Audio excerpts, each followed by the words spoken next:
vamos platicando de la gente detrás de esta película que es muy importante. Bueno, hablábamos de John Huston primero, antes que Joyce. Vamos a hablar de John Huston. Todo el mundo que está en esta sala ha visto películas de John Huston. La filmografía de este gran director que nació en los Estados Unidos, pero tenía muy profundas raíces irlandesas por parte de su papá. Su papá fue un actor que se llamaba Walter Huston, que de hecho él lo pudo dirigir en una maravilla que se llama El Tesoro de la Sierra Madre con Humphrey Bogart. Pues bueno, John Huston es un hombre que está asociado con lo mejor del Hollywood clásico. O sea, él empezó por vía del papá, entró al mundo de la actuación, al mundo de las artes, conocían a todo mundo, ¿no? O sea, Walter Huston fue un personaje muy, muy popular en su momento. Y bueno, su hijo, que también hizo un poco de todo, y cuando decimos de todo es de todo, porque John Huston anduvo en la Revolución Mexicana, fue boxeador, fue un alcohólico verdaderamente notable. O sea, hay una anécdota de que cuando se filma El Tesoro de la Sierra Madre en Tampico, entre él y Humphrey Bogart se acabaron todas las cervezas de la ciudad.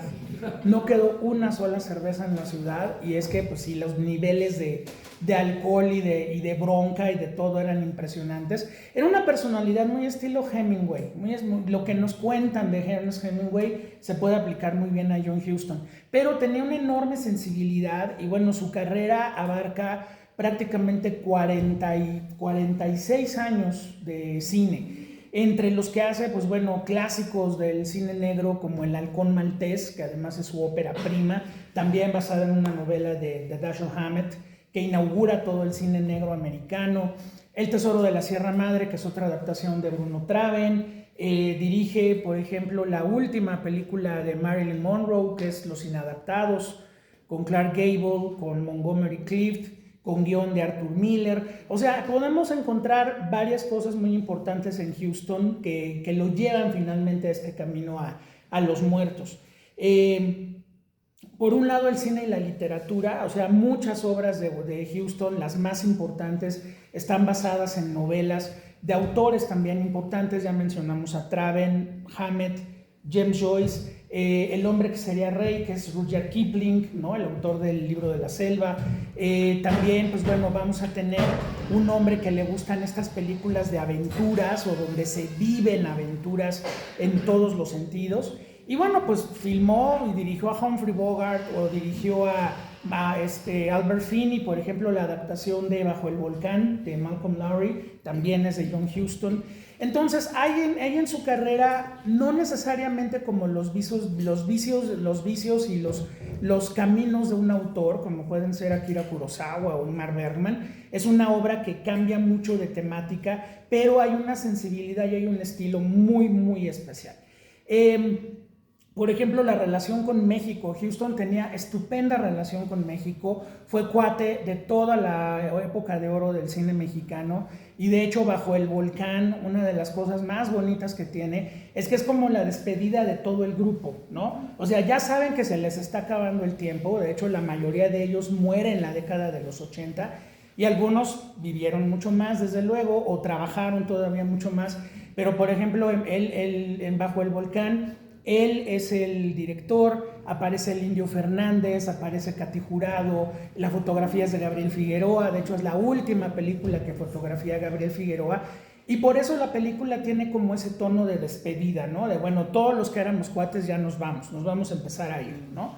Entonces, John Huston, aunque nació en los Estados Unidos y su padre era un actor muy respetado, y luego pues él va a ser un director respetadísimo, va a ser de los 5 directores que el ejército americano mandó a filmar a la Segunda Guerra Mundial, en específico, cosas importantes. Pues bueno, Huston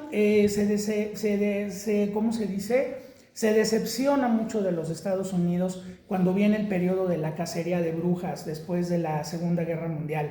Todo el periodo del macartismo a Huston se le molestó, pero también el ver cómo asediaban a buena parte de sus amigos de la comunidad cinematográfica, que además eran todos personajes inteligentísimos, le duele de tal tamaño a Huston que termina cambiándose de nacionalidad y entonces decide irse a, compra un terreno y hace todo lo posible para nacionalizarse irlandés, que finalmente murió nacionalizado como irlandés, aunque buena parte de su vida la pasaba acá en Puerto Vallarta, donde tenía sus bungalows que se compró desde el rodaje de La Noche de la Iguana, precisamente. Y entonces, entre México e Irlanda, ahí andaba John Huston trabajando. Pero bueno, finalmente, en los 80, que tuvo algunos éxitos importantes, como El honor de la familia Prizzi y algunas películas más, pues John Huston le viene un enfisema. Fumaba muchísimo, tomaba muchísimo, pero le viene un enfisema que finalmente va acabando poco a poco con su vida. Y con una pareja de productores, uno de ellos que se llama Chris Sievernich, que le habían levantado el proyecto de Bajo el Volcán. Pues bueno, John Huston tiene ganas de trabajar algo de Joyce y bueno, pues cuando ven de qué manera pueden hacerlo, dice, bueno, pues creo que lo más conveniente es que sea, él quería filmar un pedazo de Ulises, por ejemplo. No, pero es que, quién sabe, no, a ver, entonces vámonos a otra cosa, el libro de los dublineses, ¿no? Y entonces se pone a revisarlo y dice, los muertos, vamos a filmar los muertos, ¿sí? Las condiciones de la película iban a ser muy diferentes, iban a ser pues mucho más una película de John Huston tradicional, o sea, con buena producción, desde luego estupendos actores, un gran trabajo de adaptación, pero el estado de salud de Huston fue impidiendo que se hicieran muchas cosas. Por ejemplo, de Irlanda solamente vimos cuando pasa la carretita con el caballo y que se ve el puente y todo esto, esa es la única escena de Irlanda. Todo lo demás se tuvo que hacer en CalArts, en la Escuela de Cine y de Artes de Los Ángeles. Ahí construyeron la casita, ahí hicieron los foros y ahí filmó finalmente John Huston. John Huston ya estaba en silla de ruedas, conectado a un tanque de oxígeno. Él dirigía desde un cuarto aparte de donde estaban los actores, tenía un monitor a través del cual él veía cómo se iba filmando, les hablaba con un micrófono y una bocina conectada allá adentro, y así fue dirigiendo toda la película hasta que finalmente la termina, pero ya no la alcanza a ver. En el proceso de postproducción, finalmente John Huston fallece, y bueno, la película queda como algo muy interesante, porque un cineasta profundamente broncudo, macho, aventurero, con ese ánimo que siempre tuvo John Huston de aventarse a hacer las cosas y de ser un personaje tan fuerte, pues de repente tenemos esta cascada de sensibilidad acerca pues, de uno de los cuentos, o más bien el cuento que cierra esta antología que se llama Dublineses, que bueno, desde donde tomamos el cuento que les pasamos para que pudieran leerlo. Dublineses es como las partes que no entraron en el Ulises de Joyce.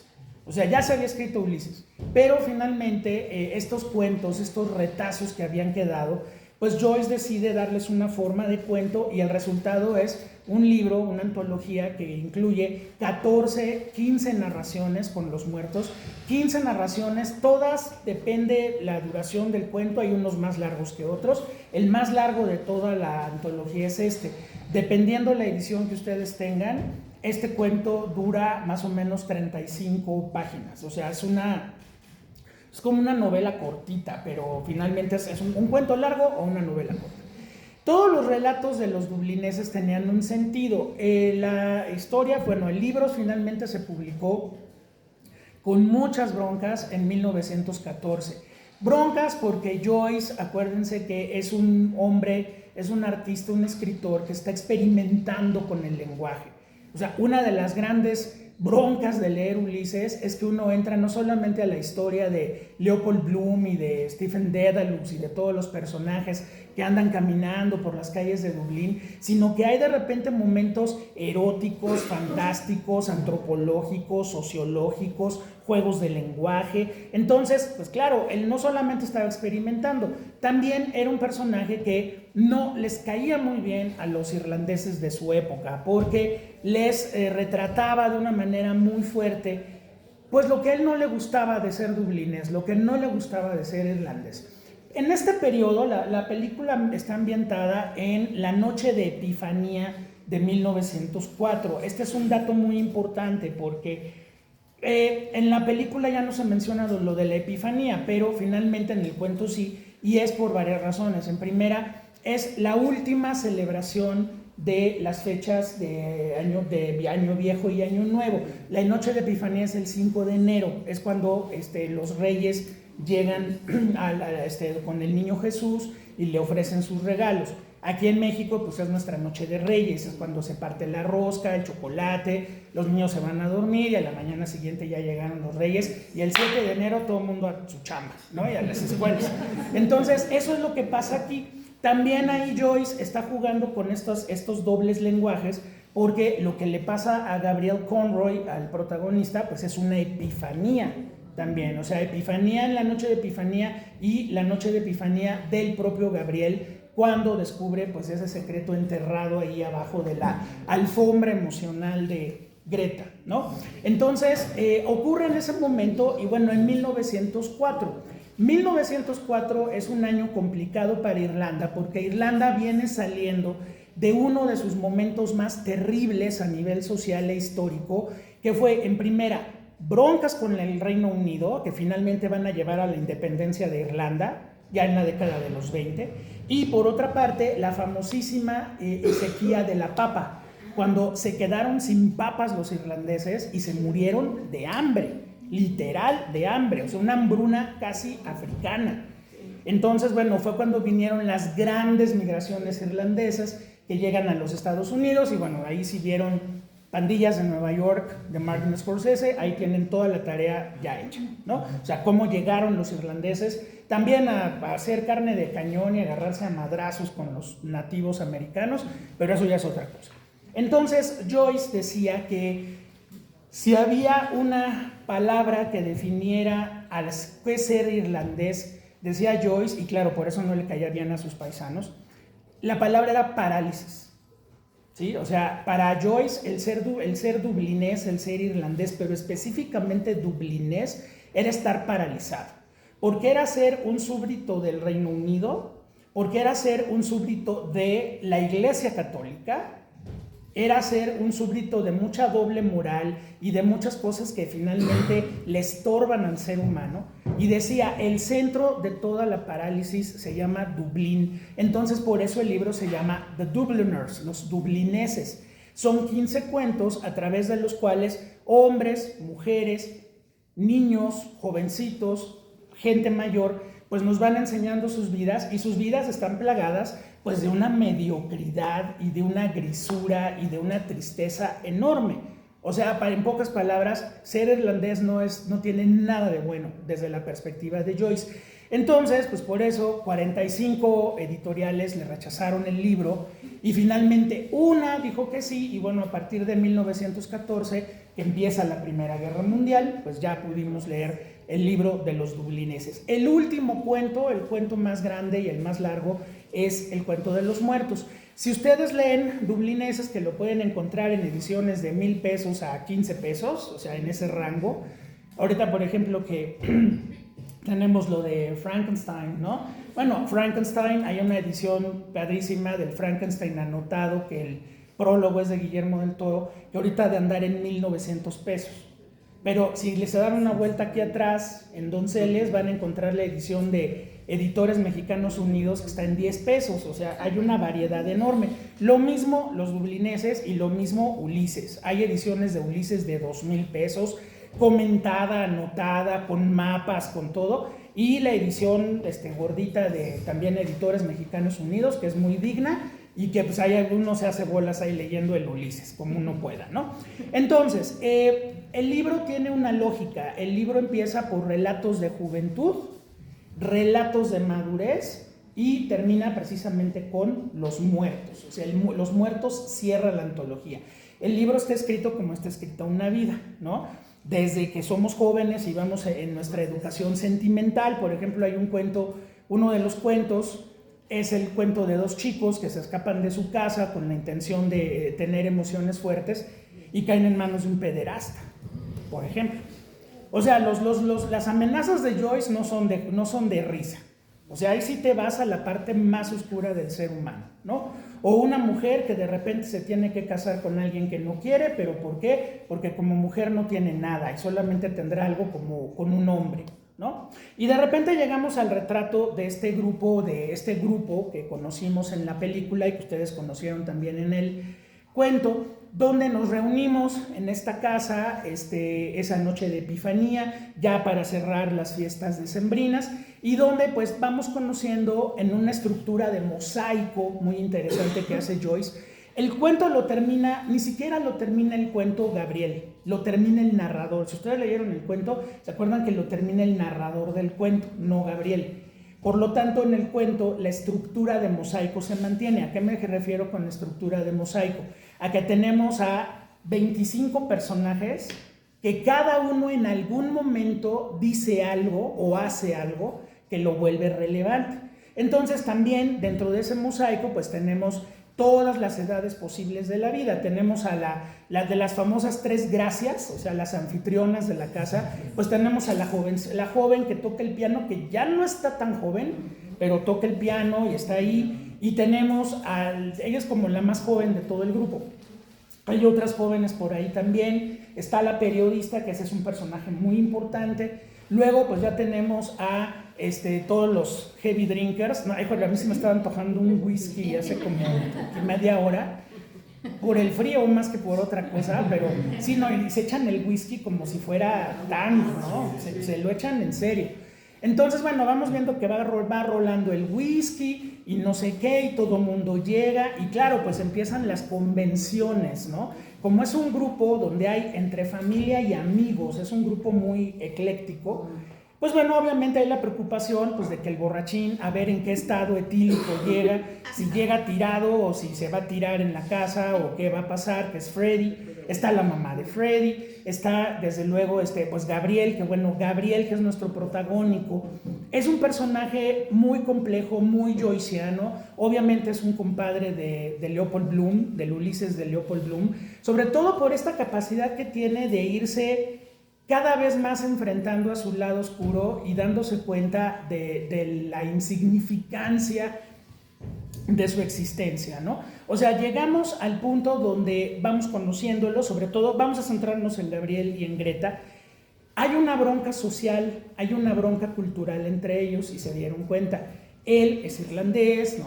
Es de buena familia, parece que es maestro, por lo que le dicen a ella, ya pásame las calificaciones, que las tengo que entregar. O sea, tiene un nivel académico, intelectual, económico bastante bueno.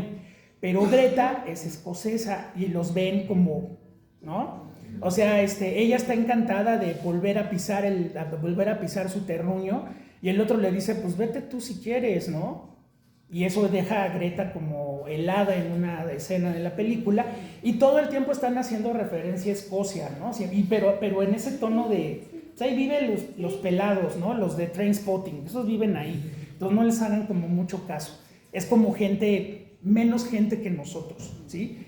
O sea, ahí tenemos una bronca que en el Reino Unido, pues bueno, si vieron Corazón Valiente, pues por eso se armó esa bronca en Corazón Valiente, ¿no? Escocia siempre ha tenido su personalidad, Gales ha tenido su personalidad, pero el Reino Unido aplasta, ¿no? Entonces ahí vemos, fíjense cómo vemos el conflicto de los irlandeses y vemos el conflicto de los escoceses, cuando se supone que es una fiesta familiar, donde se supone que, a menos que ya se muevan las cosas y empiecen, no, es que usted nunca vio por mi tía y que ya saben, ¿no? Pero no, aquí todo aparentemente es una fiesta familiar, pero le da tiempo a Joyce de meternos el tema de los escoceses relegados y marginados y ninguneados como Pelusa, y por el otro lado el de unos irlandeses que están a punto de entrar en una guerra civil, de hecho.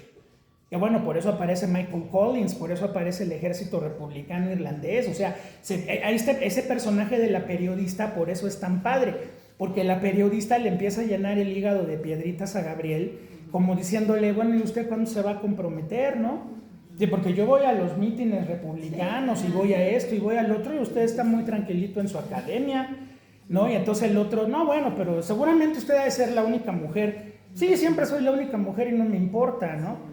O sea, ese es un primer punto. O sea, la película y el libro tienen algo, el cuento tienen algo.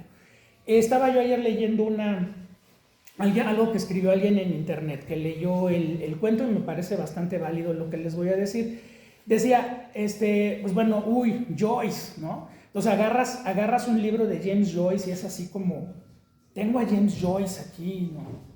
Dice la señora, y de repente acabé de leer Los Muertos y dije, no me dejó nada, ¿qué es eso? O sea, lo único importante del cuento son las últimas 2 páginas. Y entonces, claro, todo el mundo empezó a mentarle la madre en los comentarios, pero me llamó la atención alguien que dice, no, es que señora, vuélvalo a leer, no lo leyó bien.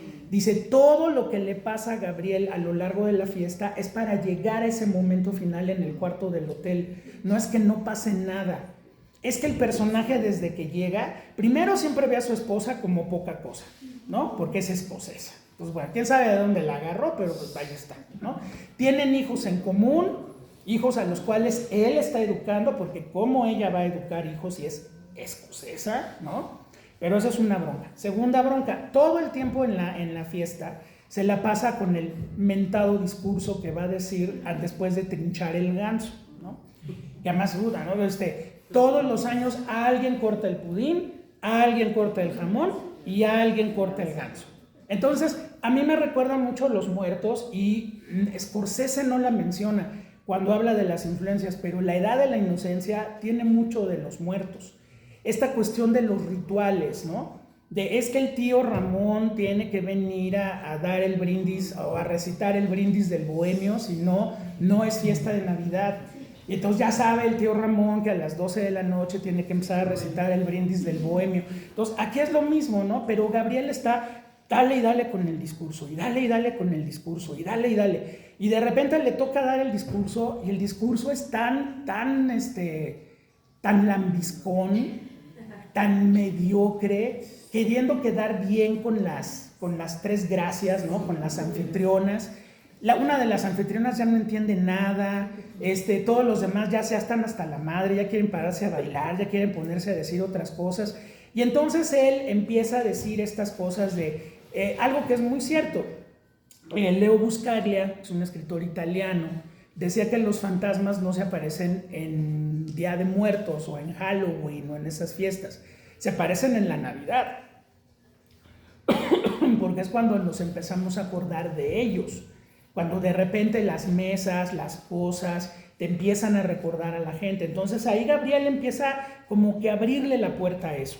Sigue la cena, ya nos vamos a despedir, ya nos vamos, y de pronto viene un primer momento de profunda ruptura en la psique de Gabriel, cuando de repente voltea a ver a su esposa y su esposa está profundamente conmovida porque el tenor que invitaron a la cena está cantando una canción popular irlandesa que sí existe, que se llama The Lass of Aughrim, el muchacho de Aughrim, que es la historia precisamente, es una especie de canto de juglares, ¿no?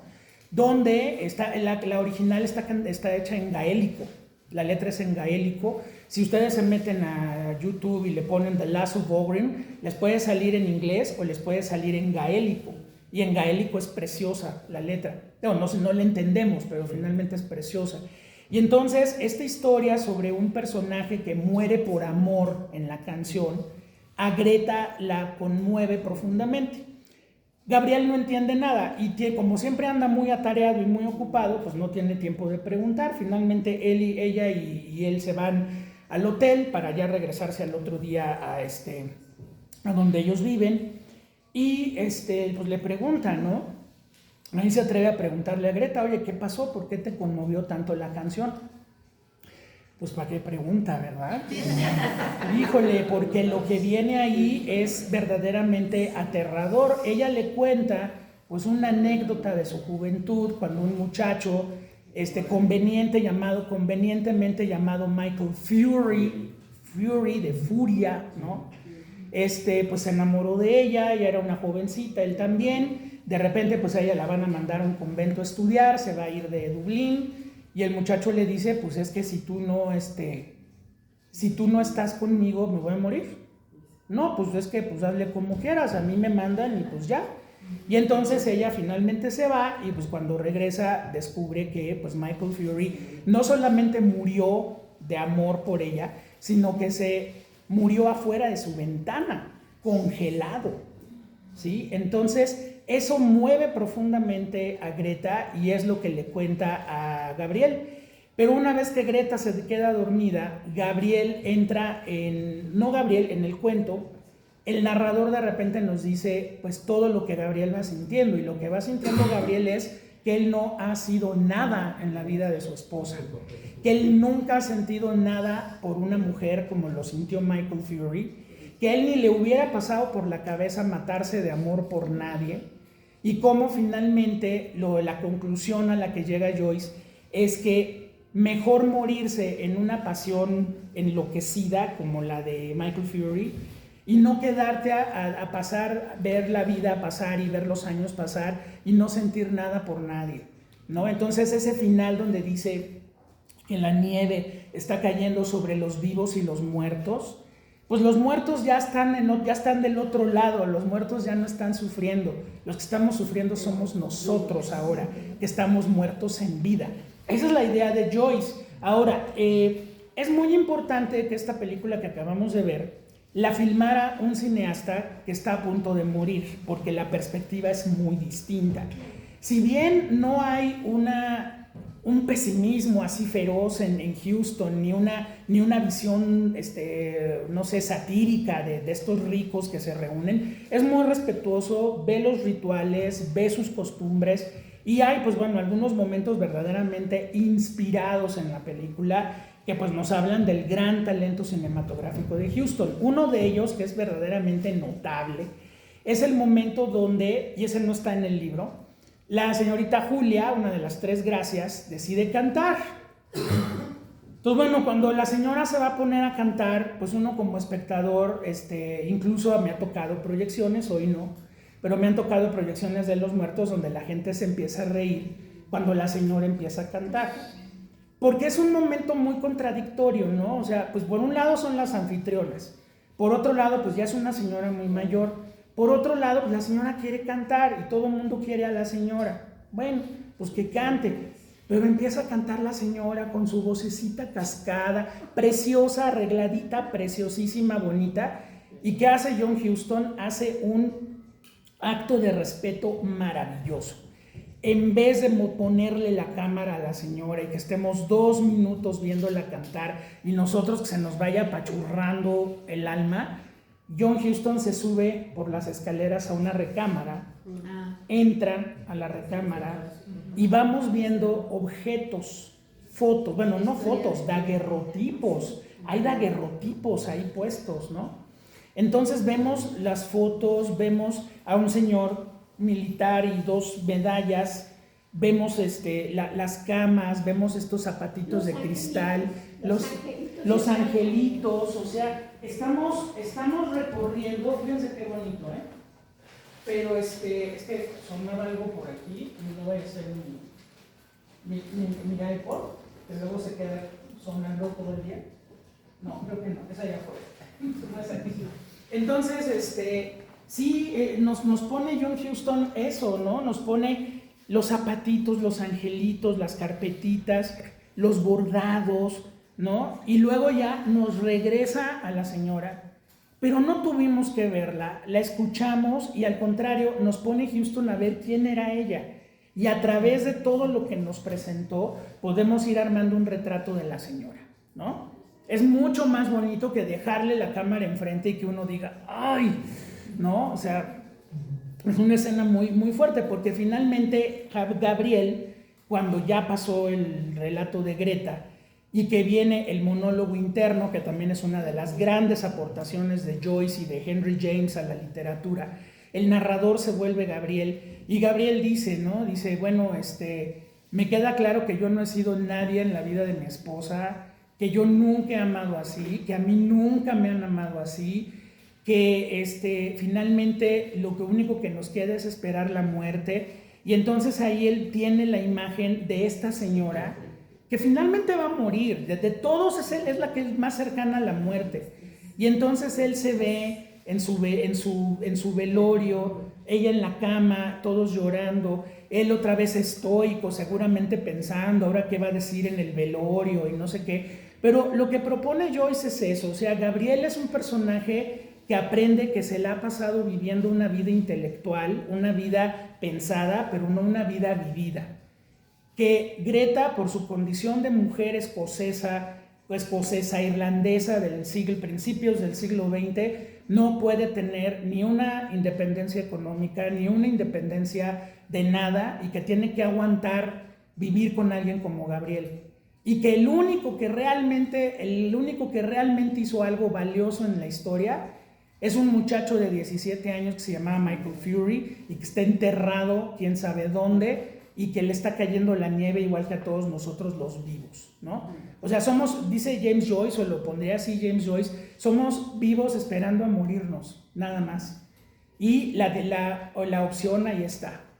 Podemos vivir la vida apasionadamente o quedarnos así, como viendo secar la pintura, esperar que pase el tiempo y nada más, ¿no? Entonces, bueno, pues, no sé, a mí la película me fascina. Es una despedida maravillosa de un director del que nunca hubiéramos esperado esos niveles de sensibilidad y de calidez. Y al mismo tiempo, pues hay que entenderlo así. Él se está muriendo cuando está filmando esto. Por lo tanto, la perspectiva de Huston no es la perspectiva del Huston del halcón maltés cuando apenas va empezando su carrera. Aquí ya no puedes respirar sin una máquina. Ya no te puedes mover. Ya no puedes ir al otro cuarto donde están los actores porque tu silla de ruedas no cabe. Entonces, con todo eso, finalmente está esto ahí, ¿no? Muy bien, Silvia, no sé si quieres decir algo. ¿Ustedes qué les parece? Y otra cosa, ¿cómo hace este enfoque cuando él, como la personalidad que tuvo, ¿no? Alcohólico, ¿no? Claro. Machista, ¿no? Claro que sí. Alcohólico, machista, y bueno, todos los demás personajes son un reflejo de lo mismo, ¿no? O sea, es una sociedad clase alta, media alta, pero que también le está pasando muy mal y sobre todo que se enfrentan a ese vacío existencial, ¿no? Muy bien. ¿Algo que gusten comentar? Adelante, sí. A mí, por ejemplo, me gustó la luz que manejó en la película. Sí. Por ejemplo, cuando ella está escuchando al tenor. Cómo ella está parada en la escalera, sí. Y parte de la luz le pega, ¿no? También la tonalidad de la película, los colores, sí. también pues como que se adapta mucho a la atmósfera, ¿no? De claro. la película. Bueno, ahí hay dos cosas. Bueno, en primera es su hija, o sea, es Angélica Houston. O sea, no vas a fotografiar mal a tu hija. No. Sale guapísima Angélica Houston, ¿no? Cada vez que sale la luce. Y bueno, la escena de la escalera, en algunos pósters de la película, ese era el póster de la película. Ella mirando hacia arriba, ¿no? Con el vitral atrás. Y comentarles algo, cuando se estrenó en cine aquí en México, Los Muertos, la trajo una empresa muy chiquita y yo no sé si hubo algún problema de copiado o de algo, pero quienes tuvimos Los Muertos en VHS durante muchos años, era prácticamente la copia de cine. La copia de cine era un tono como mucho más ámbar, como iluminada por luz de vela. Esta copia que vimos hoy, que pues bueno, ya la copia está espléndida, pero es una copia mucho más clara, o sea, se ve mucho más que en la copia que se vio en cine en México. En la copia en cine, las escenas del interior de la casa de verdad parecen que están iluminadas con luz de vela. Era mucho más oscuro, mucho más ambarosa la foto, y aquí está todo infinitamente más claro, ¿no? Eso fue algo que pasó con el paso de cine a video, y sobre todo estas versiones que ya están restauradas, pues se hace todo un trabajo para que se vean lo mejor posible, ¿no? Pero sí, yo vi copias en el cine, Los Muertos era como si estuvieras adentro de una casa iluminada por velas. Sí. Aún así, ahorita con la aclaración que hiciste, para mí me llevó a ese tipo de casa iluminada con velas. Sí. O sea, pensé a lo mejor que había sido mejorada o remasterizada. Lo igual que pasó con la de The Sound of Music, que también la novicia rebelde. Y no quedó tan bien, en algunas escenas les fallaron. Pero pensé también que iba a ser, que era un poco más como cafecita sí.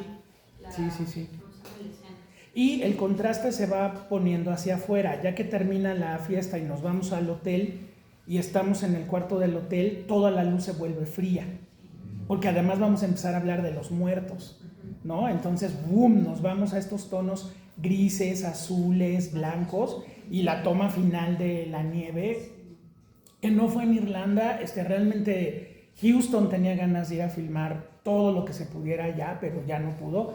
Su hijo y un camarógrafo fueron a filmar, y ese cementerio del final está en California, no está en Dublín. Es un cementerio viejísimo que encontraron con ese tipo de tumbas, y ahí filmaron esta escena, ¿no? Pero sí, como la paleta de color se va moviendo hacia la muerte, hacia lo frío, ¿no? Entonces, bueno, eso es lo que fotográficamente así está planteada los muertos, ¿no? Y tienes razón, también sí. Cuando iluminaban a ella cuando estaba bailando, también dije, qué bonita luz tiene no, la paleta, ya sabes. Le vas a echar la mejor luz que tengas, pues claro que sí, ¿no? Sobre la adaptación, ¿qué pudieran comentar? A ver, quienes leyeron el cuento, ya vimos la película, ¿qué ven? ¿Qué le encuentran? Adelante. Por lo que veo, logran la compenetración porque me parece que el hijo es el adaptador. Tony Houston. Tony sí. Houston, ¿no? Sí. Entonces seguramente la plática, conociendo sí. bien los dos la obra, la plática fue de tal manera que sí. casi cuadro a cuadro la han de manejar. Ahora, cuadro a cuadro, pero con estos momentos sí, claro, cinematográficos, ¿no? O sea, bueno, John Huston, de toda su filmografía, el 80% son guiones basados en novelas. O sea, sabe perfectamente cómo convertir literatura en cine. Y precisamente lo hace a través de eso. O sea, como es un cuento breve o novela corta, como quieran ustedes llamarlo, hay tiempo y hay chance de poder moverse un poquito más en la adaptación. Entonces, por ejemplo, todo este paseo por el cuarto de la señorita Julia no está en la novela, pero Huston lo hace como una muestra de respeto al personaje. Esta forma, ¿no?, de referirse a la personalidad de los invitados, sí, me recuerdo mucho al festín de Babette. También, donde, claro. Por la comida, por la plática, sí, ahí trasluce la situación política, sus gustos musicales, dado que ellos son pianistas, claro, cantantes y demás. Pero esta forma de redimirse a partir de la comida, de desinhibirse un poco, claro, después redimirse, perdonarse a sí mismos y perdonar a los otros, sí, me pareció genial. Y en el festín va a haber todavía se ve más amplio y la comida sí, es claro, patagónica, ¿no? Claro, pero ahí, por ejemplo, es un personaje que quiere dar las gracias por todos los favores recibidos, y entonces este festín verdaderamente espléndido, donde en un fenómeno de alquimia, como el de como agua para chocolate, todo el mundo empieza a sacar sus frustraciones y a buscar el perdón, que de eso se trata el festín de Babette.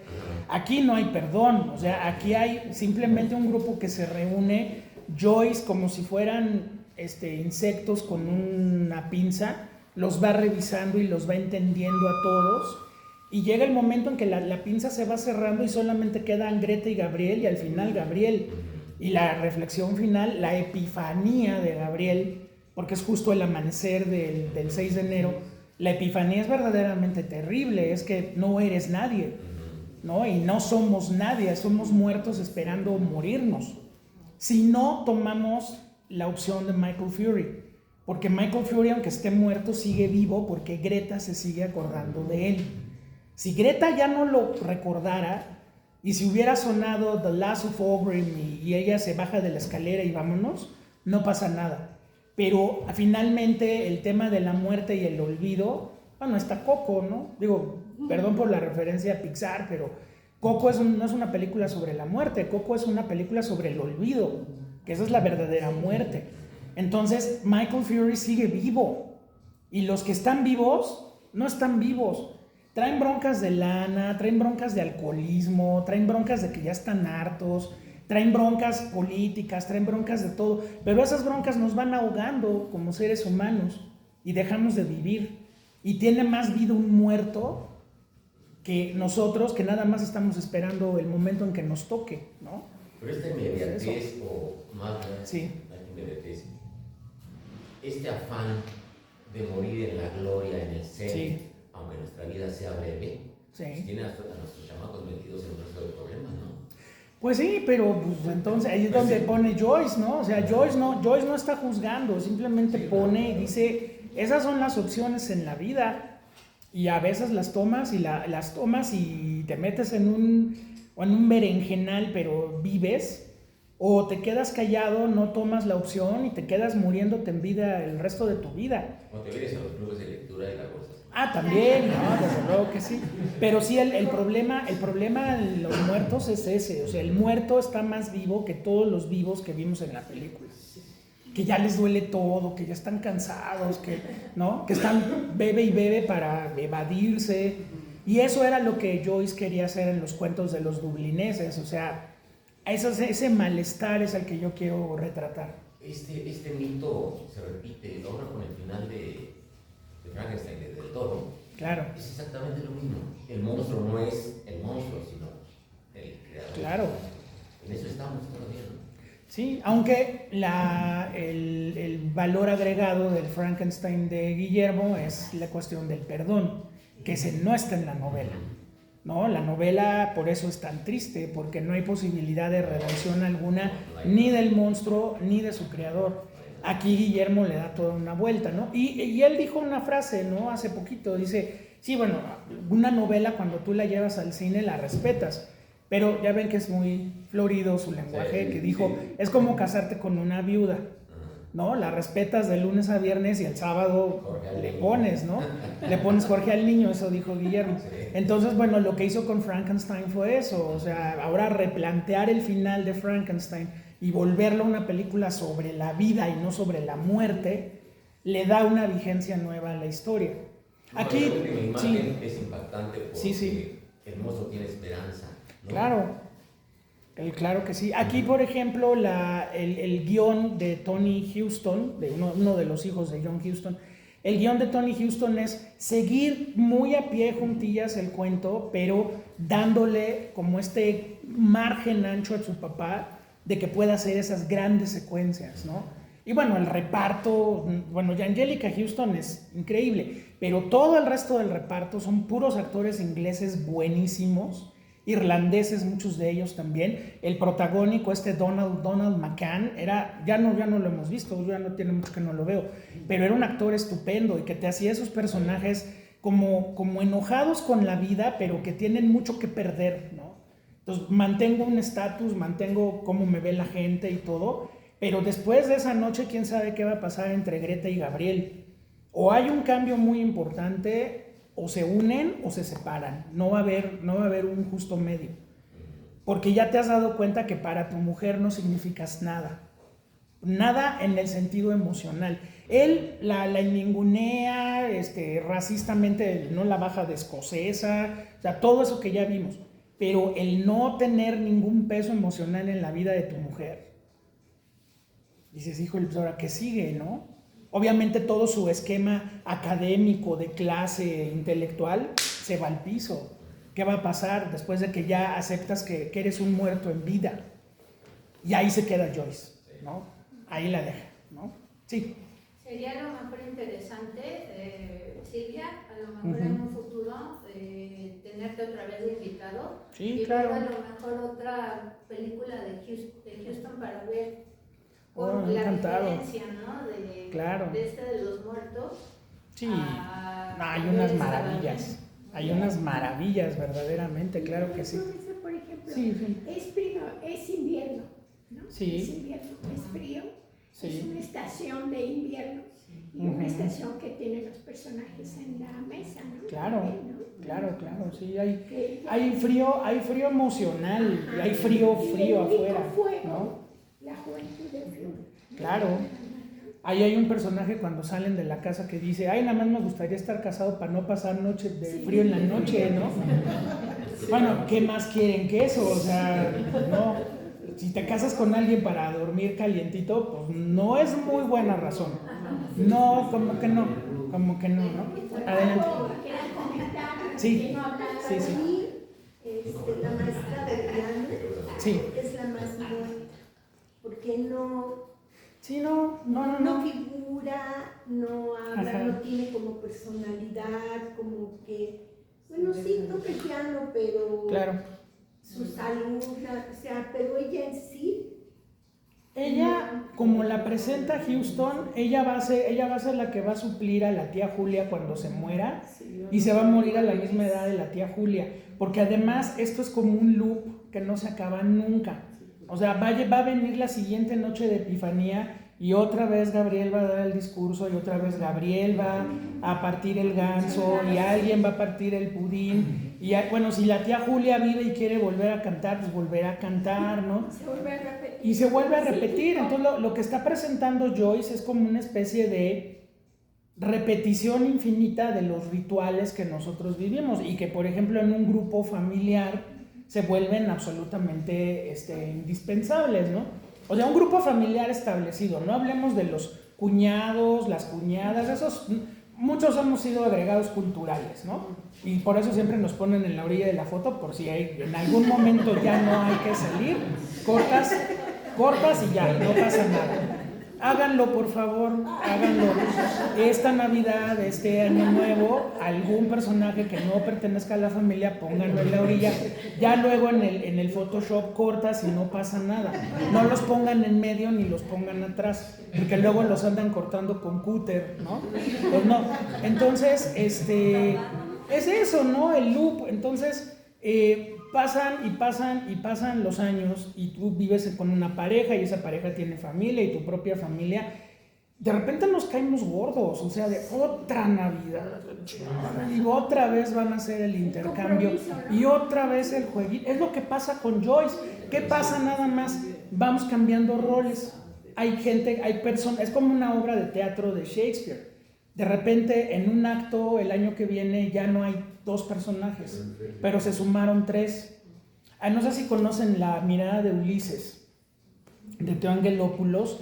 Ahí bellísimamente en un maldito en un plano fijo, que la cámara no se mueve, pasan 10 años de la historia de Grecia en una foto familiar y nada más vas viendo cómo van saliendo los personajes y van entrando nuevos. Así es, pero como Joyce lo plantea aquí, es la maldición de cortar el ganso. O sea, Gabriel se puede pasar 40 años de su vida que siguen cortando el ganso. Un día las 2 tías grandes ya no van a estar, pero la joven a lo mejor ya tiene otras 2. Y así nos vamos. Y un día se van quitando los demás, el borrachín se muere, obviamente la mamá del borrachín tendrá que morir primero, el otro señor borrachín se va a morir también. Pero ahora los que siguen, que eran los más jóvenes, van a ocupar su lugar y van a invitar a otros. Es como una pesadilla. Entonces, ¿en qué momento esa pesadilla se rompe? Cuando tú ya no estás ahí. O porque te moriste o porque te sacaron, pero tú ya no estás ahí. Y entonces viene ahora a dónde pertenezco, a dónde voy. Eso es lo que presenta Joyce. O sea, no es una fiesta de Navidad, no es una noche de Epifanía, es una pesadilla que no deja de dar vueltas. Hasta que tú te des cuenta realmente dónde estás parado. Eso es muy, muy fuerte, muy, muy fuerte. Por eso Joyce es Joyce, o sea, más allá del estilo literario y de Ulises y lo que quieran, esas preguntas que hace Joyce en Los Muertos, en 25 páginas, se te quedan para toda la vida. Y claro, en el momento en que tengas que actuar en consecuencia va a doler mucho, pero o vives o te mueres, o vives o mueres en vida, tú decides, ¿no? Sí. Que ves que la película, el tema literario, aquí de algún modo, uno de los atributos que generó para mí como espectador es recordar el elemento gótico. El elemento gótico, claro, que también está en un cuento de Navidad, claro, ¿no? Sí. Que es esa sensación de estar demasiado lejos de Roma, ¿no? Este comentario de la tía Kate de que, bueno, el Papa, ¿no? Pero bueno, es el Papa. Pero sí. ¿Qué falta de ternura o de consideración por quienes con toda fe le dieron esos años de servicio a la iglesia cantando en los coros? Sí. Y qué falta de consideración, ¿no? Qué falta de compasión.